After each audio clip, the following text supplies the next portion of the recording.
გამარჯობა, Reopen Media-ის ეთერში გთავაზობთ ყოველკვირეულ ქართულენოვან გამოშვებას. ჩვენი მთავარი მიზანია დროულად და სანდოდ მოგაწოდოთ ინფორმაცია სომხეთში და მის ირგვლივ მიმდინარე პროცესებზე, გაგაცნოთ რეგიონში განვითარებული ახალი მოვლენები და მათი მნიშვნელობა.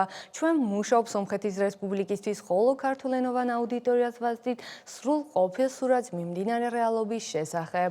გამოშვებას სრულიად ქართულ ენაზე შეგიძლიათ უყუროთ ჩვენს YouTube არხზე. მე ვანანა ტანტარიანი და დღეს ჩვენ ერთად გავაანალიზებთ ყველაზე მნიშვნელოვან საკითხებს. დღეს ეთერში კი ნახავთ.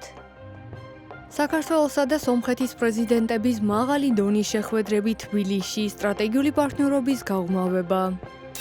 თბილისმა ქართულ-სომხური მე-6 სამართლებრივი ფორუმი უმასპინძლა. Euronews-ის ოფისმა ბაქოში კრიტიკა გამოიწვია მედიის დამოუკიდებლობის გამო. თურქეთის საზღვარ სომხეთთან მხოლოდ სამშვიდობო ხელშეკრულების შემდეგ გახსნის. ეს და სხვა მნიშვნელოვანი სიახლეები Reopen Media-ის ქართულენოვან YouTube არხზე ნახავთ. დარჩით ჩვენთან და აუცილებლად გამოიწერეთ ჩვენი არხი.